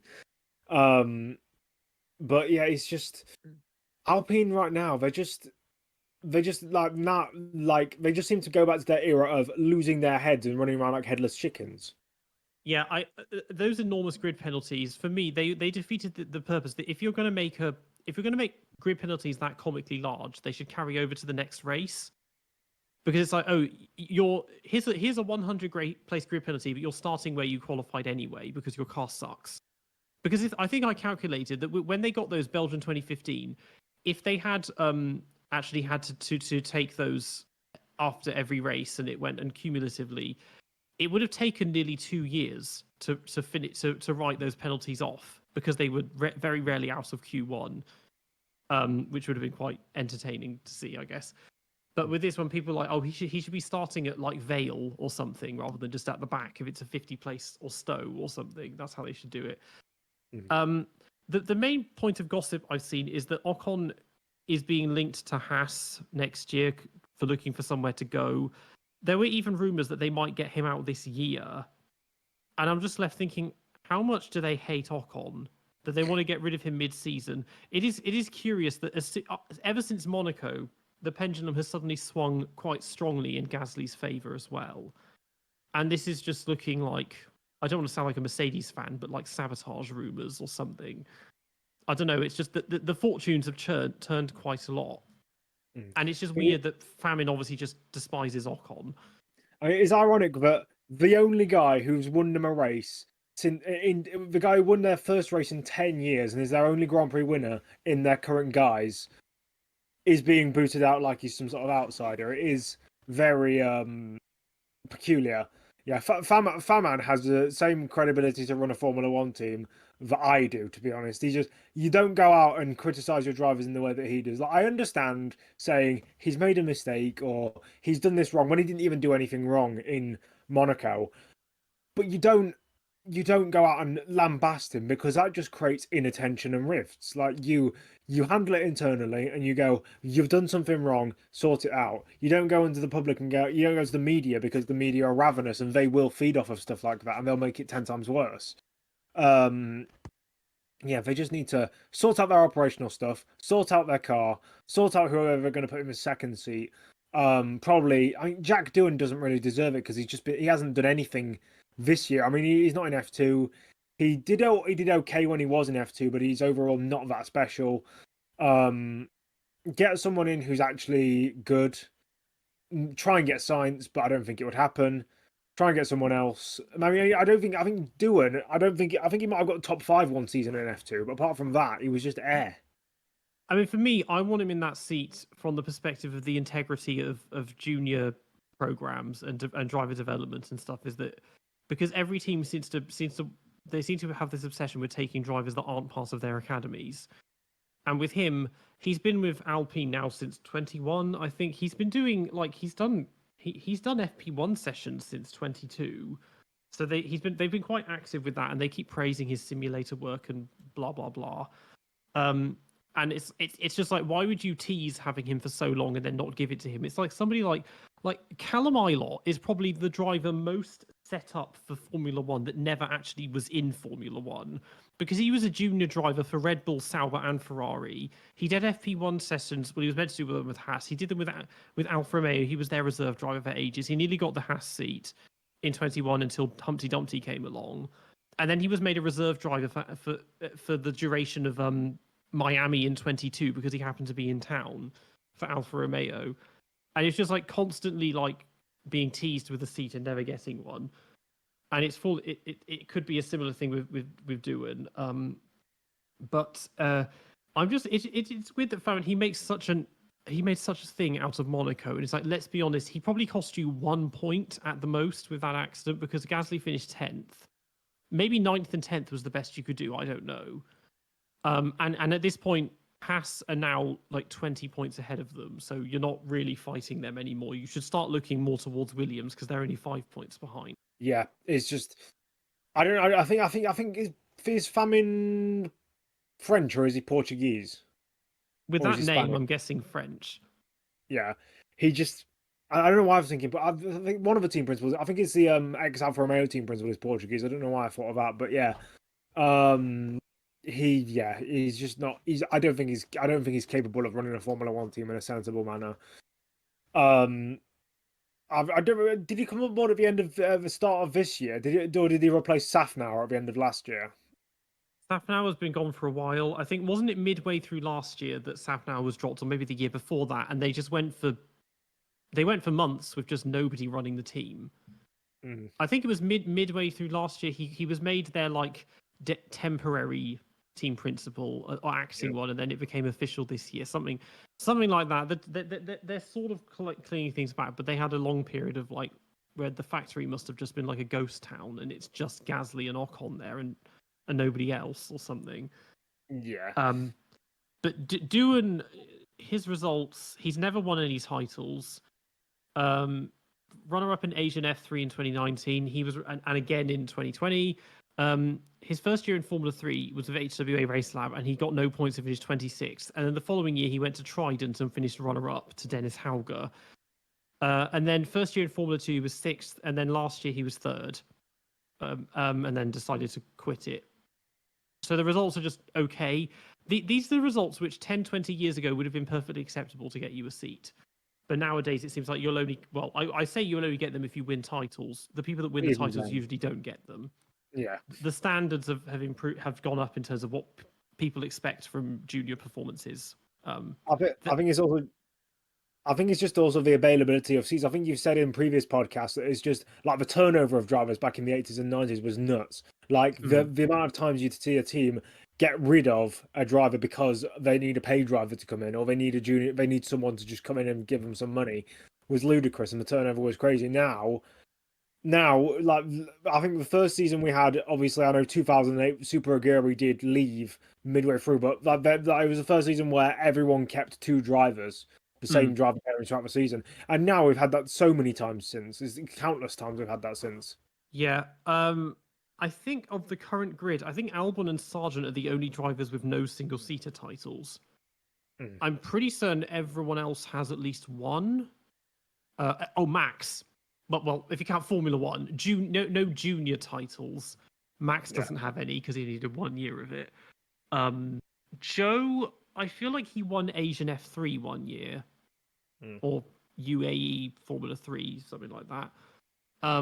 But everybody else, I'm certain, at least has something along the lines of GP2 or like Formula Renault 3.5 or something of that nature. Yes. It definitely seems that there are higher standards. It feels like because if we move on now and discuss, because we're done with the main F1 teams, move on to the feeder series. Formula 2 seems to have lucked their way into a surprisingly competent grid. The driving is quite sensible. I mean, there wasn't much. The sprint race, there were surprisingly few accidents or incidents, more so in the feature race. But the driving is fairly solid, and there aren't many. There are a couple of drivers which you think, okay, they're not brilliant, such as Villa Gomez or Cordial, but they still have moments where they're all right. But it's quite a high standard of driver, and there are lots there that you could see in Formula One in the future. There is a lot where you could see in Formula One in the future. Antonelli finally, because I said on Twitter, literally as soon as the Formula 2 feature race finished, I said, Antonelli just finally come good. He's finally proven himself. Watch him crash in the feature race. And then he crashed in the feature race, which was quite ironic, I think. But yeah. I mean, I think Antonelli's proven himself. I mean, you said last week that his kind of performance in the Wed in Freca was an anomaly because of the caliber of drivers. But I think now he's proven that he can drive in the wet because he's done it in F2 now. And as you've just mentioned, the caliber of drivers is now up to a good level. Whether it was easier because he was just leading from the front and he didn't have to fight anyone is another question entirely. But yeah, Antonelli's proven that he can at least do it in the wet. Whether he can't do it in the dry, seemingly, because he's not got any other podiums in the dry conditions, whereas Behrman has, even though it's only one. But yeah, I mean, Paul Aron had a very bad weekend considering he's been consistent all season. Hadjar, as much as he's got a massive nose, which I said last week, he's finally starting to come good. I don't think he should get the Toro Rosso or Junior Team seat over Iwasa, because I think Iwasa was an underrated driver in F2. And just because I don't like him in general, Hadjar. But yeah, it was just kind of a weird weekend for both Formula 2 and Formula 3. There were some anomalous results that you didn't really expect. Yeah, it's I mean, I didn't see so much of the Formula 3 stuff, but Formula 2, the main thing that surprised me was how poorly Paul Aaron drove. It was the first weekend, hasn't yet got a podium, and he didn't get any points at all. I mean, there was in the sprint it was a mechanical problem which then turned into an accident with someone, forgotten Martin, who. Right. And then he had a collision. Well, the collision was with Antonelli, wasn't? No, collision with Joshua Dirksen in the feature. So he didn't have a good race. Hadjar's won his third feature race and is now leading the championship. Maloney finished second in both races, so he suddenly kind of reappeared a bit. Bortoletto was really stepped up, and so was Colapinto. So we're seeing a lot of drivers finally getting into a rhythm. But I don't know who will win the title. In terms of the ones that do win it, if Bortoletto wins it, he's got nowhere to go because he's a McLaren junior. Hadjar potentially could go to RB. Maloney potentially to Audi as a Sauber junior alongside Hülkenberg. With the rest of them, they're all in academies which are already locked in. So, I mean, we know now that Behrman is going up, but I don't know with the rest of them. Yeah. I mean, Aaron is the perfect example of that. He's not even in a junior academy, so him getting a seat would be even worse.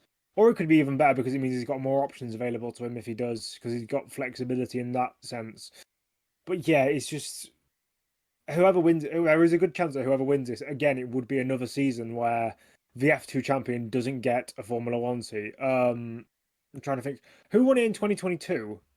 I've forgotten. Formula 2? Yes. Drogovic. And look what he's doing now. Does he even turn up to race weekends anymore? I don't see him. Yeah, there's no point. I think he's racing in something. He's found something to occupy his time. So 3 years in a row, the Formula 2 champion hasn't got promoted to Formula 1. Yeah. And the last one that did lasted 2 years and is gone again. It might come back, but probably not. Who was 2021 was I've just Piastri. That was Piastri. So it's been since 2017, isn't it, that we've had it? So Leclerc, George, De Vries, that flopped. Late promotion, yeah. Yeah, De Vries late promotion. Mick, Piastri, Drogovic, Pourchaire, who is now just a ghost. Like he's doing. I don't know what he's now gone. He had Super Formula. He gave that up for IndyCar, and now he's been kicked from IndyCar. So good luck with that. He's not going anywhere. And then we'll see. It's making I said this last week again. It's kind of making a sham of the series that it's insanely expensive. The cars drive like absolute arse. They blow up all the time. And then if you win it, there's no guarantee you'll even get to Formula One, having spent all of that money. So it's just like, why? What is supposed to be attractive about that? Yeah, I mean, you could have made the same argument about 10 years ago, because there was a couple of years where, admittedly, Davide Valsecchi, Fabio Lima and co weren't the top caliber of drivers. But there was a good portion where, like, not very many, only the ones that were in academies actually got promoted.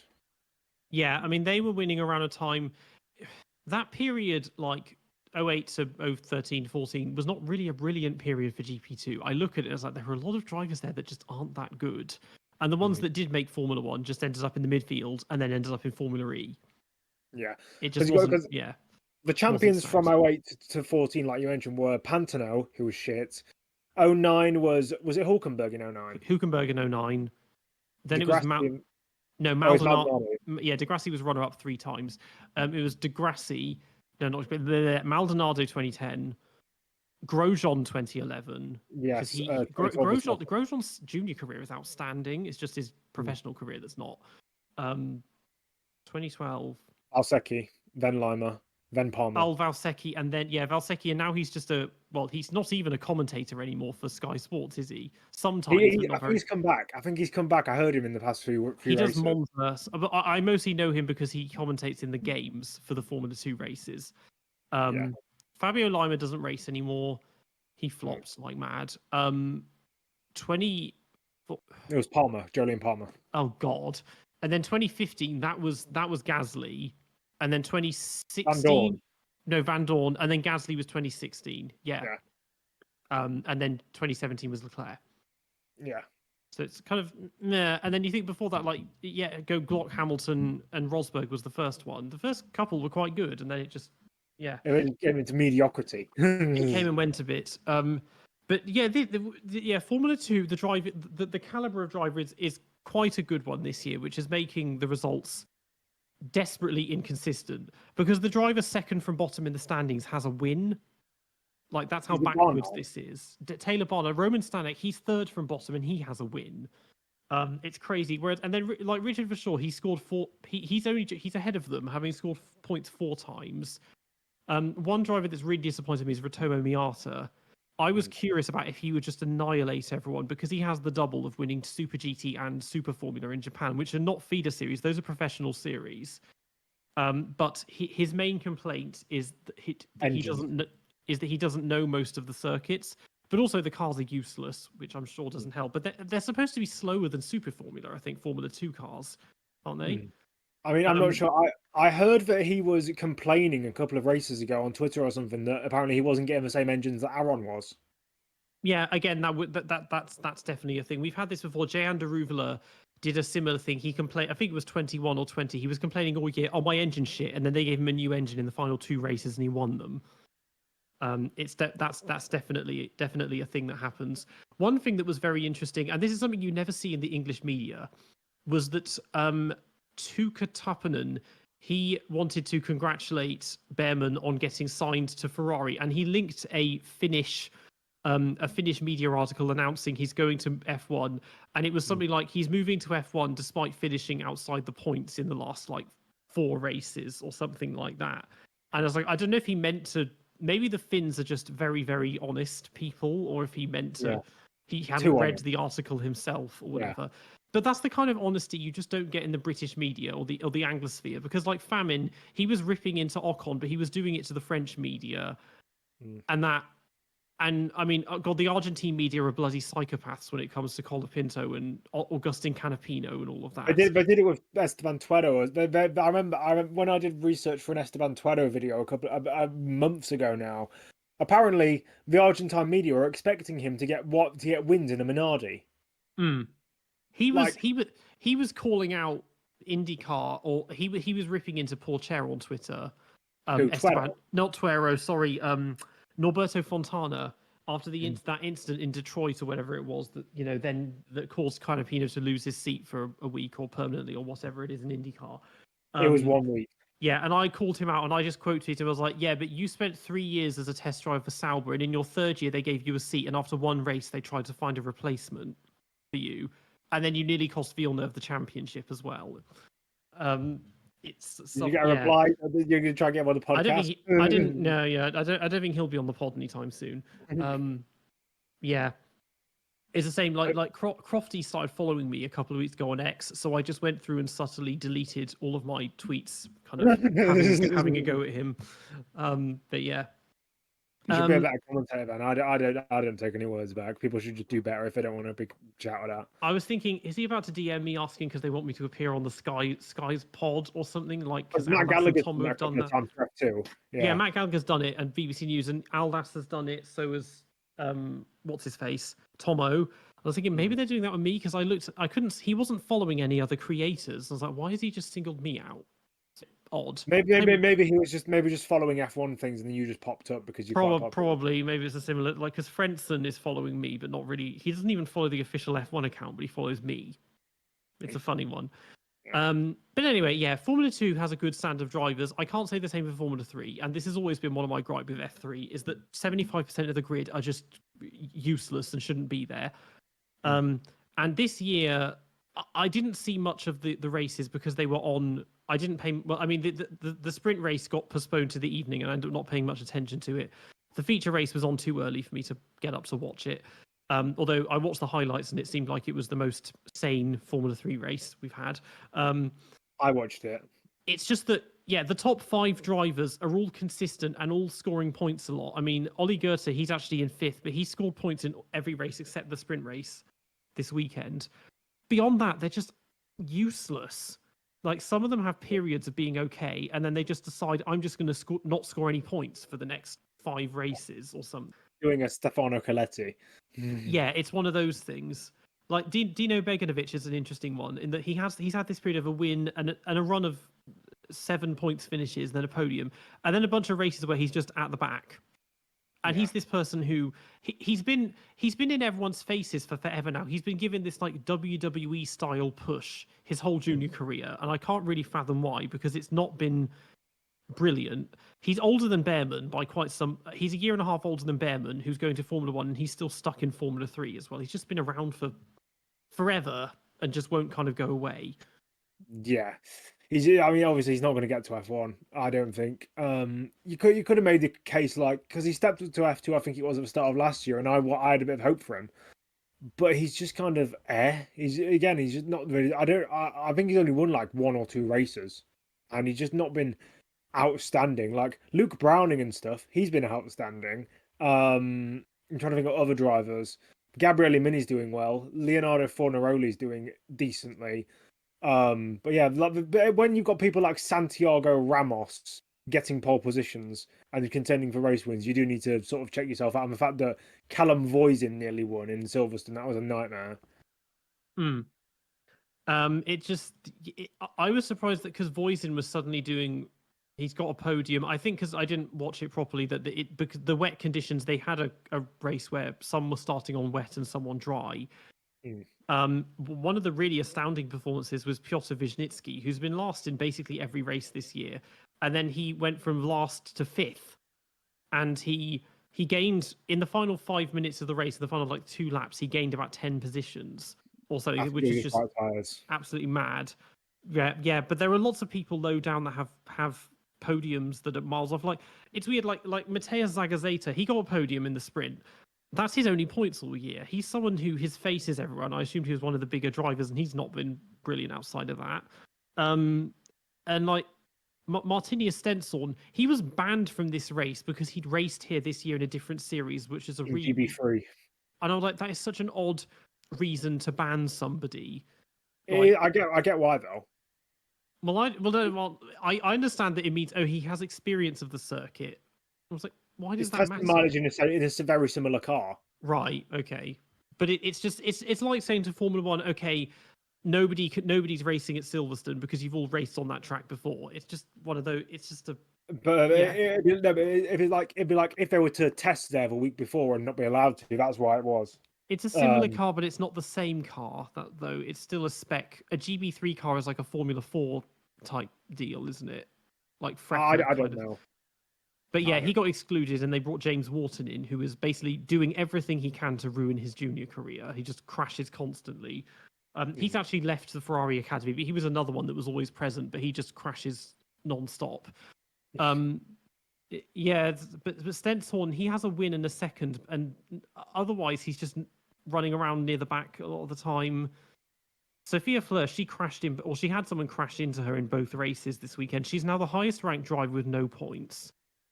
She's also the oldest and most experienced driver, so that doesn't really bode well. That tends to happen with the female drivers, though, doesn't it? Yeah, I mean, Lena Bühler in Frecker, she's been doing Frecker for like 4 or 5 years now, and she still finishes maybe 27th at best in each race.